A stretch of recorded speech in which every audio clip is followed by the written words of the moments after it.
How long have you loved him? It's been coming on so gradually, I hardly know.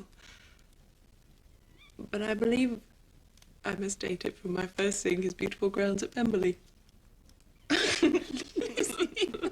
Can you believe it's been 9 months since I released that previous video on things you might have missed? 9 months.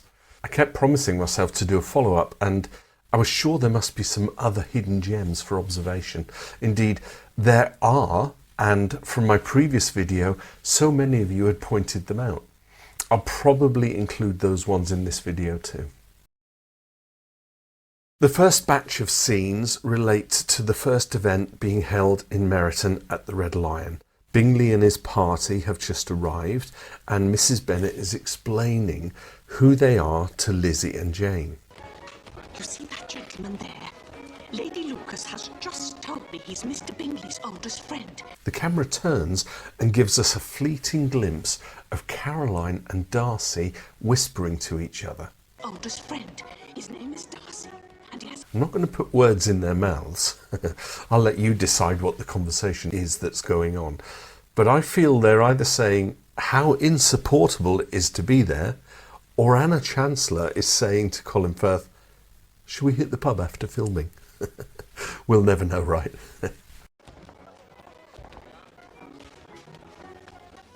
Bingley has just told Darcy off for not dancing, and Darcy has remarked how Lizzie is tolerable, he supposes. And we're led to believe that Lizzie is put out by this, but then suddenly spies Charlotte across the room. Now, prior to this scene, we see Lizzie and Charlotte exchanging a smile. I must.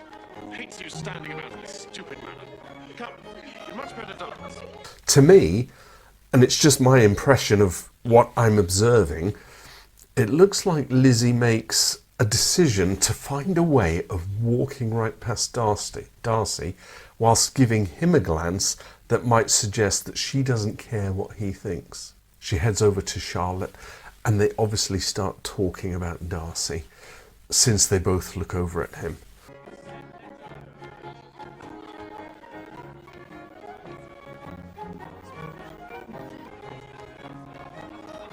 Let's take a moment to observe the talented Mr. Hurst.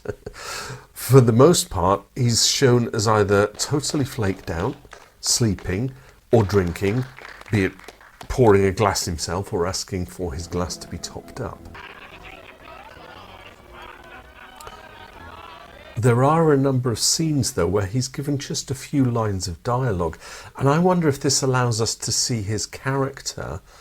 Is he an accepted member of the party, being Louisa's husband, or is he just tolerated?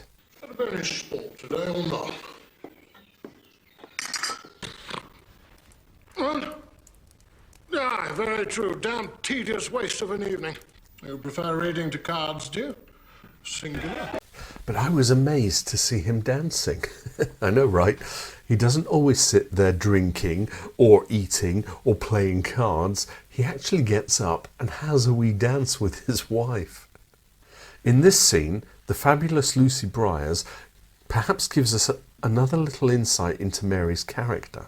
Now, is it etiquette to be eating when not sat at a table, especially at a gathering?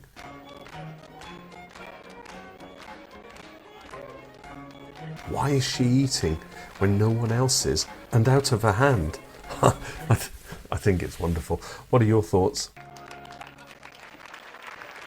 Who is Lady Lucas? We see a lot of Sir William Lucas, Charlotte and Maria throughout the episodes, but I'd always thought we would never see Lady Lucas. In rewatching, and I've never paid attention to this before, she is actually seen talking to Mrs. Bennet, and she then addresses Colonel Forster. And are you pleased with Hertfordshire, Colonel Forster? Very much so, Lady Lucas. And so on further viewing, we do see that she is there in the background on quite a few occasions, mainly gatherings.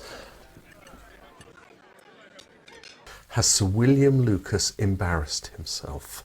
He probably doesn't think so, but judging from Charlotte's look that she gives him, Charlotte may be thinking, oh no, he's done it again. Remember, Caroline remarks upon William Lucas being in trade before being elevated to knighthood. So I was wondering if that's the reason for Charlotte's look for her father's actions.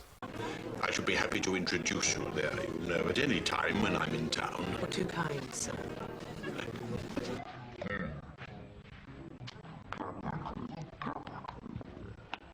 Remember the scene where Lizzie is playing with the dog outside and Darcy is watching from the window having just got out of the bath? Some people commented that this was their favourite scene in my last video. I'm not going to speculate on what might be going through Darcy's mind as he watches Lizzie, other than to say that perhaps a little more softening of his heart, or perhaps the first time he realises he may actually love her. And the music gives us a clue.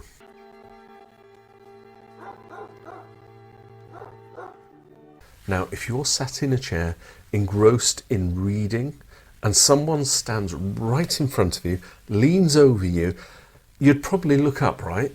You'd maybe inquire what's on the person's mind. Not in this scene. Darcy totally ignores Caroline. And it goes back to what some folk were saying about Darcy not giving Caroline any time if he had to. He then turns the page and places the back of his hand on his face, and the body language says it all.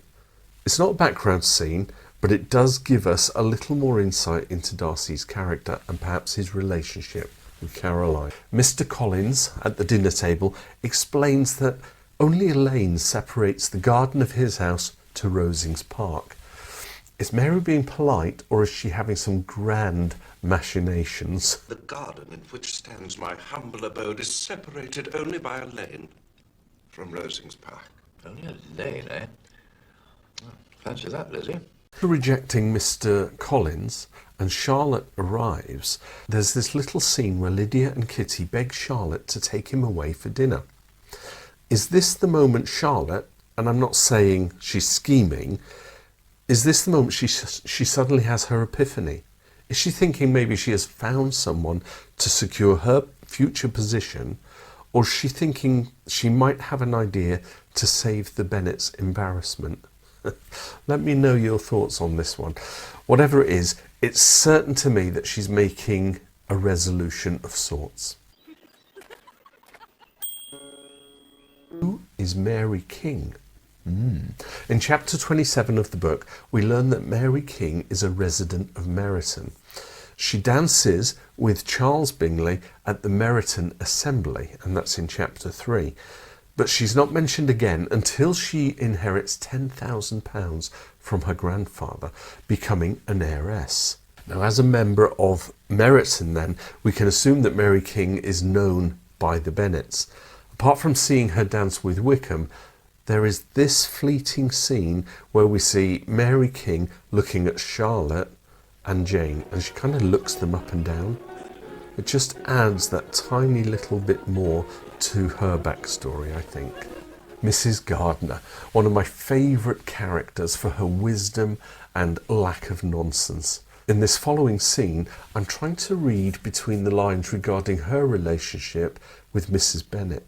Nothing is made clear in the series, and I couldn't find anything online, kind of in terms of character development and character relationship. But it might be something to do with the direction given to Joanna David, who played the role. We know that Mrs. Gardiner is an intelligent, amiable, sensible, and a generous woman. But is she tolerant of Mrs. Bennet? Those Lucases are such artful people indeed. They're all what they can get. However, your coming just at this time is the greatest of comforts. The direction is subtle, but watch it again.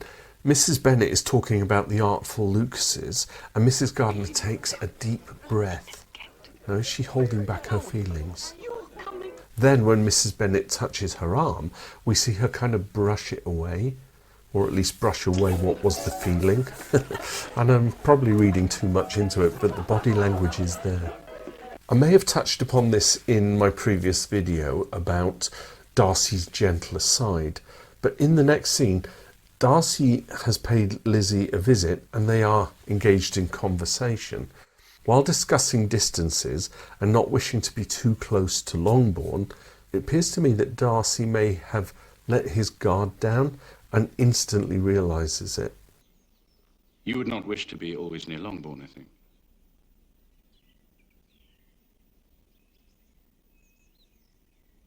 Darcy has been rejected by Elizabeth. He's then written his letter and he wants to deliver it to her by hand. When he sees her in the grove, it amazes me how polite he is to her. Miss Bennet. Mr. Darcy. I've been walking the grove some time in the hope of meeting you. Will you do me the honour of reading this letter? She spies him and then turns to walk away, and he almost chases her and raises his voice calling her name. But then in an instant it appears to me that he's all polite again. And I mean, he could have just said, Miss Bennet, would you do me the honour of reading this letter? But actually qualifies his actions by stating that he's been walking around the grove sometime in the hope of meeting her. I've been walking the grove some time in the hope of meeting you. It could have played out like this, so excuse the editing. Miss Bennet. Mr. Darcy. Will you do me the honour of reading this letter? But we're given a moment of civility. I've been walking the grove some time in the hope of meeting you. Will you do me the honour of reading this letter? Do you recall the scene where Darcy has been sword fencing and he exclaims that he shall conquer this? I shall conquer this. I shall. In the previous video I made, one commenter wanted some clarification on this. In other words, what was the thing he had to conquer? So I'm including it here because I want to kind of clarify that to me, he still has strong feelings for Lizzie and he has to overcome them. Maybe even try to stop having those feelings anymore. Am I right? I'd imagine up to this point, he probably couldn't imagine seeing her again. You know, at least not in intimate circle of friends and acquaintances. What do you think? I shall conquer this. I shall. Okay, I'm confused. Just like Tom Hanks in You've Got Mail, when he exclaims, Elizabeth Bennet in Pride and Prejudice. She was too proud. Yes. Or was she too prejudiced and Mr. Darcy is too proud? I can't remember. who has the pride? Who is prejudiced? Are both Lizzie and Darcy filled with both pride and prejudice? Or do these things flit from one character to the other at different points in the story? Too much to introduce my sister to you. In this scene, Darcy wants to introduce Lizzie to his sister Georgiana. I can't work out if her pride is on display here and that her acceptance to meet Georgiana is a reluctant agreement. She says she'd be happy to make the acquaintance, but then her face tells something else. I should be very happy to make her acquaintance. Thank you. Like, what else could she do? Turn around and say, no, I just don't want to be around you. Remember that the bonding of the evening to come hasn't happened yet, so Lizzie's still perhaps a little uneasy around Darcy. Another question raised in my previous video was Darcy's reaction to Caroline's comment about Wickham, when he almost lurches to his feet and is looking across at Georgiana when it happens. What do you suppose his actions were going to be? Was he about to run to the piano and check that his sister was okay? Was he about to jump up and give Caroline a good talking to? What do you think? Understood that certain ladies found the society of Mr. Wickham curiously agreeable. Having read Jane's letter, Lizzie is visibly upset and Darcy arrives. And it's such an interesting scene because of how Darcy demonstrates compassion. Thinking about etiquette and decorum, apart from dancing with a woman and having to hold her hand as a dance partner, I can't think of any other reason for being tactile. Not in that era anyway. Perhaps it's Colin Firth being Colin Firth, right? Okay, we're getting near the end now. Thinking about all that's been going on, the marriage proposal rejections, the elopement, the marriage of Lydia and Wickham, and a lot of that being resolved by Darcy himself, I couldn't work out in this scene why Elizabeth seems to scowl at Darcy when he and Bingley visit Longbourn.